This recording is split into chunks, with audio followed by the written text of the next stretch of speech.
Hi everyone, this is Hazem Sultan with Remax here in Vancouver, and again for a second part we have tax expert Jimmy Le-Tang CPA. Thank you so much for being with us again. Oh, thank you very much, Hazem. I always appreciate coming out and helping you guys out. So thank you very much for the opportunity to be of service to you and your audience. Absolutely, my pleasure. So we want to sort of touch on a sort of different topic when it comes to taxation. There's from a perspective of not only a newcomer but a foreign national. Someone that wants to buy property here, there's a few things and a few questions that I usually get asked. Essentially, the biggest one is, let's say someone has capital in Saudi Arabia or Dubai or different parts of the world. They ask, what is the legal, most effective way of transferring capital from their home country over to Canada? Mm-hmm. Well, absolutely. The most effective way and probably the easiest way to transfer your capital from a foreign country to Canada is likely by way of wire transfer. There's definitely no easier way to do that. Other than wire transfer, you'd have to bring cash, and then you got to introduce that into the financial system. It's difficult, right? So the wire transfer is the most practical means to bring your money to Canada. Right. And let's say someone has X amount of dollars. They want to actually wire transfer it here to Canadian bank. Is there any taxes or anything that would, are these funds going to get taxed? Okay, so in Canada, the government welcomes your money for investment purposes, and if you're bringing money here by way of wire transfer or any other means, it's just money. So the investment capital is not taxed on the way in. But I do want to point out that most countries have capital controls, and it's going to be the source country that's going to be interested in the cash leaving, because that often means there's revenues there, there's income there. And more importantly, if you are a Canadian resident bringing money from a foreign country, that is an indicator of potential income sources that the Canadian government is going to want to tax. Right. But essentially, if someone, let's say, give an example, someone has maybe $2 or $3 million, they want to transfer that capital there over to Canada, they can just do it by way of wire transfer. There's no taxes imposed on these funds. Correct. There's no taxes on incoming investment capital. Okay, fantastic. So we're going to break up the set of questions that we have from a foreign buyer's perspective into residential versus commercial. So let's dive into the residential questions first, if we may. The first thing is, if someone wants to buy a residential property here in BC, what are some of the tax implications or considerations that they should keep in mind? Yeah, absolutely. So in terms of acquisition, we talked previously about residential property, and if it's new, you've got GST, so there's 5% GST there. You've got the property transfer taxes. If it's used residential property, there's no GST, still property transfer taxes. And of course, if you are a foreign investor, then of course you got the foreign buyer's tax for residential property in specified regions of Canada. And that is 20%.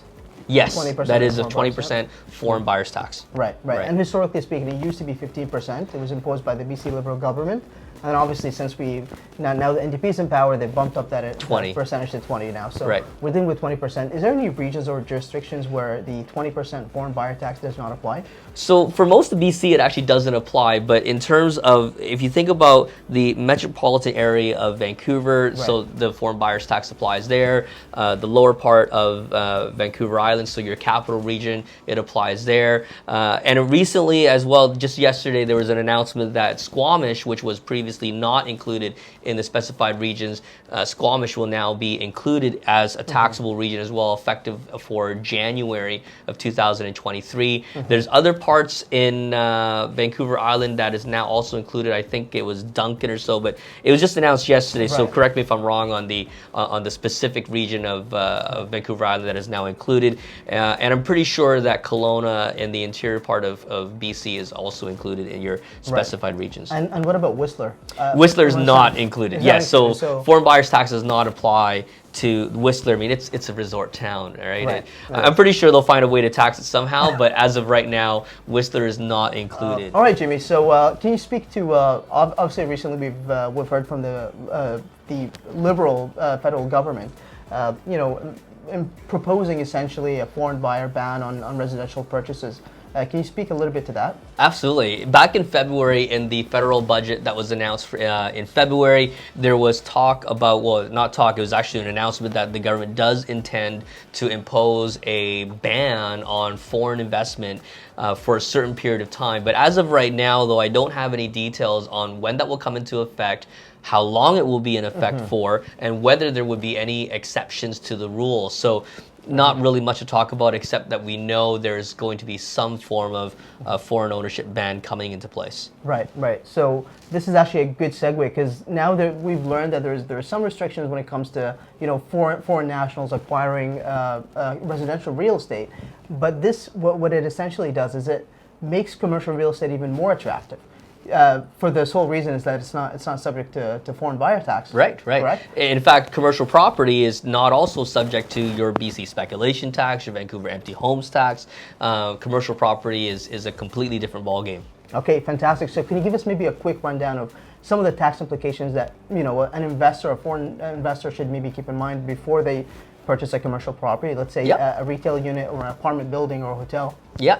So when you purchase commercial property, GST is going to apply. There's no exemption for used commercial property like there is on a used residential property. So GST will always apply on commercial property. However, if you are utilizing that commercial property for a business purpose, you could claim a refund on the GST that you paid. So effectively, a deferral of GST is what it's commonly referred to. Right. Beyond GST, you've got your annual property transfer tax, your property transfer taxes at the time of acquisition. Right. And then annually, you've got property taxes and income taxes, So assuming you're holding taxes. That's right. Yeah, assuming you're earning income on it, you're going to have income taxes on the rental income. Right. Fantastic. So essentially, this is the biggest thing that makes it attractive. But let's say sort of holding the property there. Let's say they're collecting rent. It's leased out. It's a retail unit. Again, going back to our example, is there any taxes that? How do you deal with the income that the property is generating?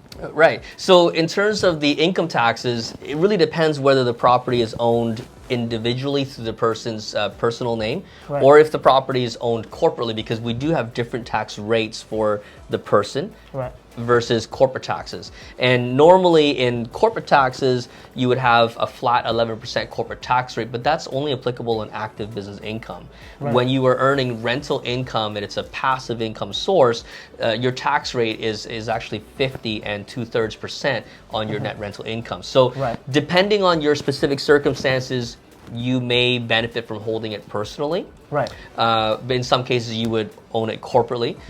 It really kind of depends on the individual circumstances. Right, and it depends on the portfolios. There's ways where potentially you could maybe change it from a sort of actually change the use or have more employees where there is sort of an incentive where they don't have to fall in this category or that bracket of 50-something%. Absolutely. So normally with a corporation, if you're earning passive rental income, you're deemed as a specified investment business, and that's what triggers that 50 and 2/3%. But to get out of that deemed specified investment business designation, you would need to have at least 5 full-time employees.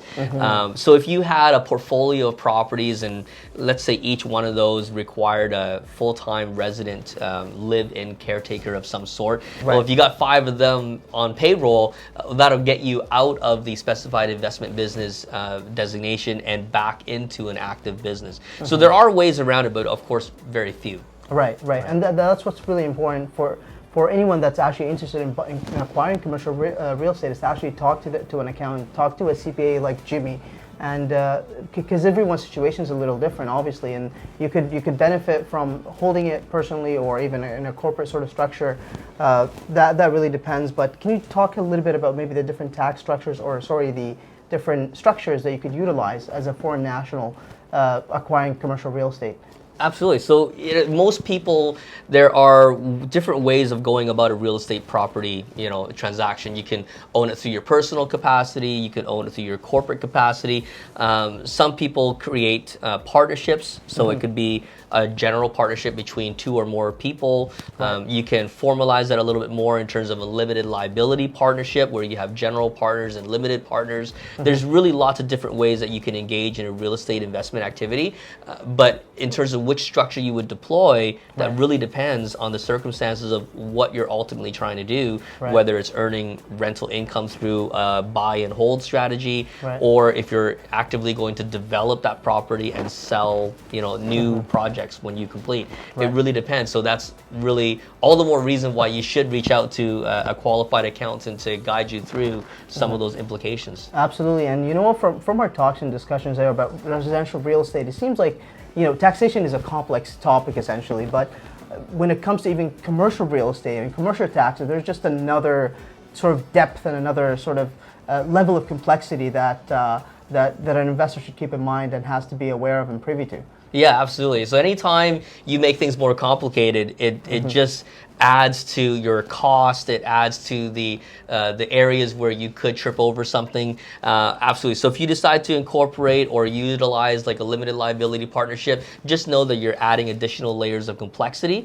But you would only do so if there's obviously a benefit of some sort. And in this world, at least, you know, taxes, or at least paying less taxes, is a significant benefit. So again, you know, talk to your qualified accountant, reach out to Hazem, get in touch with me.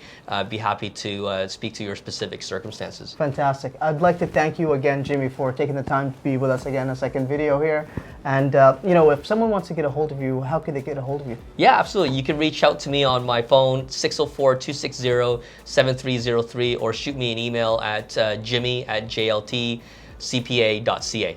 Fantastic. And I'm going to leave a link to Jimmy's website and contact details as well. And if you have any further questions as well about taxation, just leave them in the comment section below, and hopefully we'll address them in future videos. Great. All right. Thank you so much.